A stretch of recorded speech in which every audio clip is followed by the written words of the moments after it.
Hello बच्चों, आज हम बीए फर्स्ट ईयर के फर्स्ट सेमेस्टर का अध्याय दूसरा पढ़ने जा रहे हैं, जिसमें हम आज गोरखनाथ के जीवन परिचय के बारे में जानेंगे। यदि आपने हमारे पहले वीडियो को नहीं देखा है तो आप प्लेलिस्ट में जाकर या फिर डिस्क्रिप्शन बॉक्स में जाकर के लिंक के द्वारा भी देख सकते हैं या फिर आई बटन के द्वारा भी देख सकते हैं। इन्हें हिंदी साहित्य का प्रथम कवि माना जाता है। इनके जन्म के विषय में बहुत सारे मत हैं। कोई इन्हें 9वीं शताब्दी में, तो कोई 10वीं में, कोई 11वीं में और कोई 13वीं में मानता है। आचार्य रामचंद्र शुक्ल 13वीं शताब्दी में, डॉक्टर पीताम्बर दत्त बड़थवाल और डॉक्टर रामकुमार वर्मा ये दोनों इन्हें 11वीं शताब्दी में और डॉक्टर राहुल सांकृत्यायन 10वीं में और हजारी प्रसाद द्विवेदी 9वीं मानते हैं। इनके जन्म के विषय में एक कथा यह भी प्रचलित है कि इनके गुरु मत्स्येंद्र नाथ एक गांव में एक ब्राह्मणी के यहाँ भिक्षा मांगने जाते हैं, तो वो ब्राह्मणी इन्हें भिक्षा देती है, लेकिन उसका मन बहुत उदास होता है। मत्स्येंद्र नाथ उसका कारण पूछते हैं तो वह स्त्री बोलती है कि उसका शादी हुए कई वर्ष हो गया, लेकिन उसे संतान प्राप्त नहीं हुआ अभी तक। तो मत्स्येंद्र नाथ अपनी झोली से कुछ भभूत निकालते हैं और उसे देते हुए कहते हैं कि तुम इसे खा लेना, तुम्हें पुत्र की प्राप्ति होगी। उसके बाद वे वहाँ से चले जाते हैं। ब्राह्मणी अपने पड़ोसन को जाकर के ये सारी घटना बताती है और उस भभूत को भी दिखाती है। तो पड़ोसन जो होती है वो विभिन्न प्रकार की बात बनाती है और बताती है कि ये बाबा जो होते हैं बहुत ही ढोंगी होते हैं और हमें बस ठगना जानते हैं। बहुत सारी बातें बनाती है। तो वो ब्राह्मणी उस भभूत को फेंक देती है। पुनः जब 12 वर्ष बाद मत्स्येंद्र नाथ वापस उसी गांव में आते हैं तो वो ब्राह्मणी के यहाँ जाते हैं और उसके पुत्र से मिलने की इच्छा प्रकट करते हैं। तो वह स्त्री बहुत ही उदास होती है और उन्हें पूरी घटना कह सुनाती है।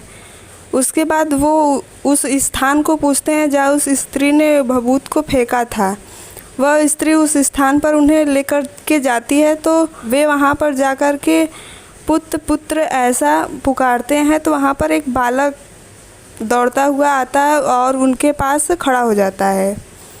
क्योंकि ये बालक गोबर से उत्पन्न हुआ था, अतः यही बालक आगे चल कर के गोरखनाथ के नाम से प्रसिद्ध होता है।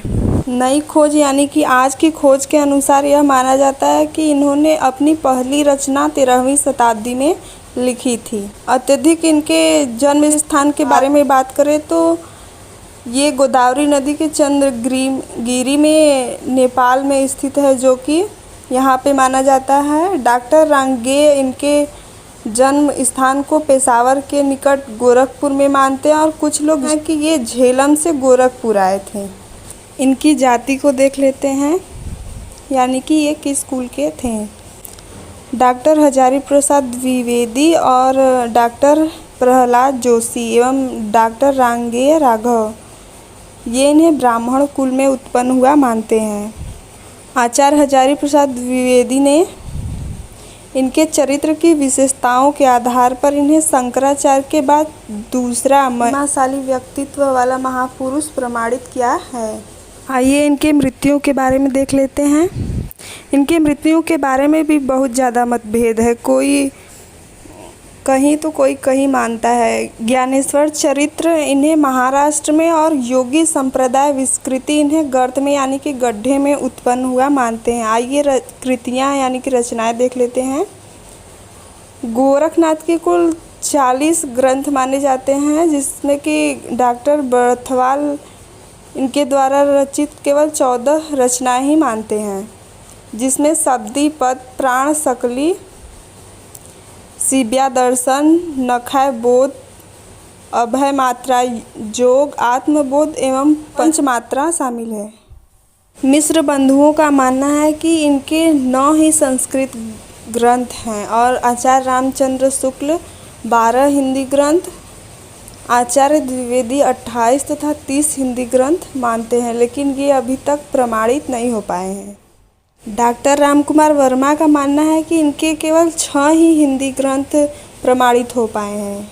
आइए हम इनकी कुछ संस्कृत रचनाओं को भी देख लेते हैं। गोरख कल्प, गोरख संहिता, गोरक्ष सहस्त्रनाम, गोरख शतक, गोरख पिष्टिका, गोरख गीता, विवेक मार्तंड आदि इनकी संस्कृत रचनाएं हैं। गोरख बानी इनकी सबसे प्रचलित रचना मानी जाती है। इनकी अन्य रचनाएं भी हैं, इन्हें भी देख लेते हैं। अनमस, ज्ञान शतक, अमरौध शासक, ज्ञानामृत योग, अवधूत गीता, नाडी ज्ञान प्रदीपिका, गोरख कल्प, महार्थ मंजरी, गोरच कौमुदी, यहाँ पे चिंतामणि रहेगा, योग चिंतामणि, गोरख गीता, योग मार्तंड, गोरख चिकित्सा, योग सिद्धांत पद्धति, गोरख पंचय, विवेक मार्तंड, गोरख पद्धति, श्रीनाथ सूत्र, गोरच शतक, सिद्ध सिद्धांत पद्धति, गोरच हठ योग शास्त्र, गोरच संहिता, हठ संहिता, चतुर्सित्यासन, योग बीज और ज्ञान प्रकाश शतक की अन्य रचनाएं हैं। गोरखनाथ स्वयं अपने बारे में गोरख बानी पद 36 में कहते हैं कि आदिनाथ नाति मच्छिंद्र नाथ पूता, निज तन निहारे गौरण अवधूता। गोरखनाथ जी कहते हैं कि आदिनाथ मेरे नाती और मच्छिंद्र नाथ मेरे पुत्र हैं। निज तन निहारे गौरण अवधूता, जिन्हें देख करके मैं बहुत ही प्रसन्न होता हूँ। अवधूता का मतलब है कि योगी गोरखनाथ उन्हें देख करके बहुत प्रसन्न होते हैं। डॉक्टर रांगे राघव अपने गोरखनाथ नामक पुस्तक में उल्लेख करते हैं कि गोरखनाथ के काफ़ी पूर्व यानी कि बहुत पहले ही नाथ संप्रदाय की उत्पत्ति हो गई थी। गोरखनाथ जी के दो प्रधान शिष्य गहिनी नाथ और दूसरे चरपटी नाथ माने जाते हैं। इसके अतिरिक्त चुरंगी नाथ, भर्तृहरि, कृष्णपाढ़, गोपाल चंद्र, निवित्तनाथ, गंभरनाथ, संभरनाथ, संत ज्ञानेश्वर आदि भी इनके शिष्य माने जाते हैं। कहा जाता है कि गोरखनाथ महान योगी के साथ साथ शैव धर्म के प्रचारक यानी कि शिव के प्रचारक भी थे और उन्हीं के भक्ति भाव में लीन रहे। गोरखनाथ जी का जीवन परिचय यहाँ पे समाप्त होता है। यदि वीडियो अच्छा लगे तो लाइक, शेयर और सब्सक्राइब जरूर कर दीजिएगा बच्चों। Thank you.